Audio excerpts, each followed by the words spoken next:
A true knight always finishes a story. Welcome to WatchMojoUK, and today we're counting down our picks for the most fascinating pieces of trivia hidden in the new Dunk and Egg episode. Plenty of sons have died in their father's armor. How many fathers have died in their sons? Before we begin, we publish new content every day, so be sure to subscribe to our channel and ring the bell to get notified about our latest videos. Lyonel's Stag. The Laughing Storm of Storm's End is a character with loads of extra scenes not included in the novella. This makes him substantially more memorable, especially with Daniel Ings doing such a terrific job at playing him. Been a wonderful tournament. Shame it's all over. Now, a first small detail is his impressive stag-themed cane, which he carries with him in his final scene. If you don't already know, the Baratheon sigil is a crowned stag, reflecting his house's most cherished animal. We fought for you, your prince. Fought for you against men sworn to protect him. He risked nothing. It's only a minor detail, but it's one of many examples of the props and costume department doing a wonderful job bringing the world to life. We could be a force, you and I. You'll consider it? Good. Caravan departs after the roast. Valarr Targaryen. My prince.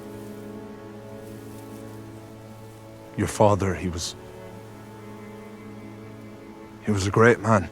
We get a fantastically written exchange between Duncan and Baelor's oldest son, Valarr Targaryen, shortly after the funeral's conclusion.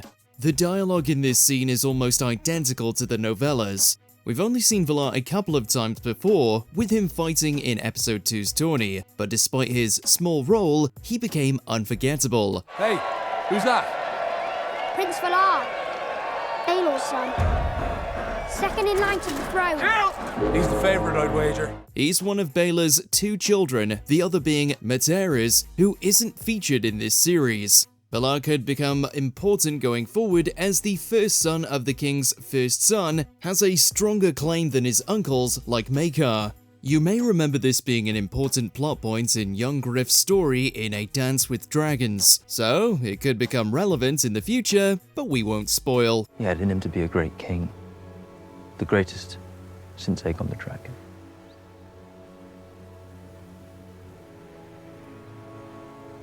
Why would the gods take him and leave you? The Green Apple. It's pretty tough to miss the bright green apple painted on Sir Raymond's shield. Stefan took my tent. Said I betrayed the family by abandoning him. It's a lot easier to miss the significance of his coat of arms. It's not just a shiny new logo, he's created an entirely new breakaway house, leaving his brother Stefan behind. It's better to be an unripe green apple than a wormy red one. Raymond's descendants go on to turn up in the main series, pledging their allegiance to Renly in A Clash of Kings, then later Stannis Baratheon, whom they believe to be the one true king, a sentiment many fans agree with. Jon Fossaway is potentially the most important, who is pledged to Mace Tyrell and is also married to his sister. I think I brought one of my cousin's ribs. He only appears in the appendices though, but it's a fascinating connection between these two stories. King Daeron. Baelor had a relatively small funeral for the king's heir. You might have missed it, but a few important Targaryens are standing around his pyre. Prince of Dragonstone. Heir apparent to the Iron Throne. The most important is easily King Daeron the Good, who seems to have travelled all the way from King's Landing to attend his son's funeral. For those unaware, he's considered one of Westeros' greatest rulers. This is mainly because he brought Dawn under Targaryen rule, something they'd struggled with for about 2 centuries. Secondly, he was the victor of the historically significant First Blackfyre Rebellion. Aside from this one major rebellion, his reign was relatively peaceful, making him an admired ruler. Lord of the Seven Kingdoms and protector of the realm. Summerhall Mention. We also get yet another Summerhall name drop in this episode. It's easily the most important location in Westeros for both Duncan and Egg, despite only the latter visiting it so far. There is a place for you at Summerhall. You'll swear your sword to me, and Aegon can squire for you. It was recently built during Egg's lifetime, but by Game of Thrones, it's been famously destroyed for quite some time. Fans have spent decades trying to figure out what happened to the duo that decimated the Targaryen holiday home, but nothing is clear. This might be explained in future seasons, or even in the final 2 books of the main series, but only time will tell. Pennytree's origins. Sir Arlen hails from Pennytree, a sizable village north of Riverrun. In the novella, he never talks about it, leading Duncan to have no idea where it is. In the show, we get this interesting exchange between master and squire, with Arlen explaining his village's titular tree. When a lord calls his banners and sends us boys off to war, it's custom for each to nail a penny to the oak in the square, and if we return, to take it down. It's a completely new scene, but it might be hinting for a future visit there for Duncan Egg. Oh, it's a great old tree. And yet, it's often hard to find a spare bit to nail a new penny. This hasn't happened yet in the 3 novellas, so it may be something George has planned for sequels. He could have even mentioned this to the showrunners, explaining extra focus for the settlements.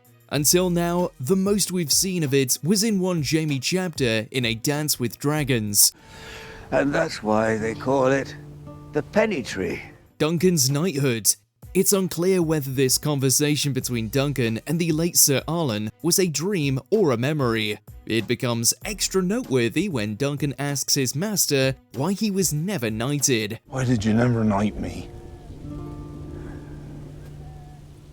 Did you think I'd leave you? For decades, fans have speculated over this issue.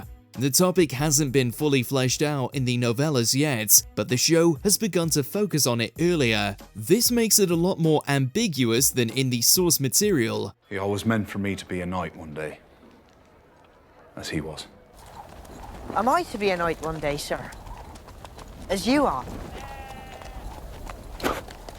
Many viewed this as a confirmation that he was never knighted, but not everyone is eager to agree. So I ask you again, whether witnesses do you dub in besides a f***ing songbird? Mainly because it's such a massive reveal, plus whether it was a dream or a memory leaves it somewhat open-ended.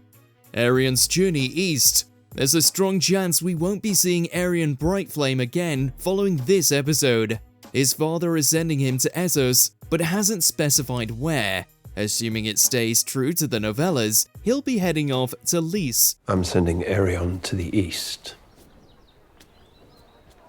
A few years in the free cities may change him for the better. This is one of the southernmost free cities, which doesn't appear in Game of Thrones, but does in the novels, with Quentin Martell's first chapter being set there. Young Griff also heads there shortly before heading to conquer Westeros. If this series covers another 10 years, we may see Aerion again in the Seven Kingdoms. We may even get some Lys scenes while he's there, such as his time serving the Second Sons, but he probably won't be relevant enough. The Dragonlord never lose. 9 Kingdoms. You'd be forgiven for thinking there are 7 kingdoms in the Seven Kingdoms. There are 7 kingdoms of the realm, boy. Everyone knows that. Then everyone is wrong. As Egg hilariously points out, there are actually 9. Also, 7 are lordships, and 1 is a principality, meaning there's only 1 kingdom technically. So why do we call it that? Crownlands, Westlands, Stormlands, Riverlands, the Iron Islands, the North, the Reach, the Vale of Arryn, and Dawn. It's because there were 7 before Aegon's conquest. The extra 2 are the Riverlands and the Crownlands. Do you want to clout near? The former used to be unified with the Iron Islands, and the latter came from the Stormlands. Confusingly, Dawn was and still is a principality, plus the Targaryens ruled Dragonstone as lords. The 6 Kingdoms, a principality and a lordship, is a more accurate name, but sounds far worse. Did Maekar give Egg permission? The season ends with Prince Maekar getting riled up about Egg running away. Where the f is he? This implies that Egg was lying to Duncan about being sent to serve him. This is a drastic change from the books, where it's not ambiguous at all. My Lord Father says I am to serve you. In the text, Maekar gives his son a signet ring with his seal on it, which is basically a get-out-of-jail-free card for the duo. Egg's father also orders him to keep his hair shaved at all times. This moment is taken out of the show, which will likely lead to additional conflicts further down the line. It's unclear why they made this change, so we'll just have to see how it develops before fully judging it. Where are we going, sir? Don't know. The ending explained. The closing shot tells us the duo will have to hide from the crown in future adventures.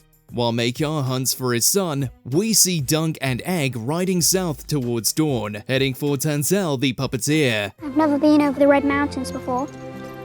I hear they have good puppet shows in Dawn. The trial in Tawny ended up killing the heir to the Iron Throne, alongside injuring 2 of his nephews and splintering the royal family, all on Gwyn Ashford's birthday. I want you to know I do not blame you for ruining my name day. It's easily one of the most geopolitically significant tourneys in history. Now Duncan has proved his worth as a knight, although not in the way he expected.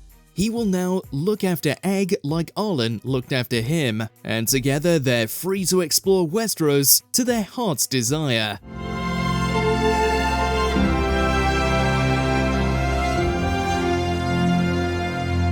Did you catch all of these? Or maybe there were other hidden details we didn't mention? Let us know in those comments below.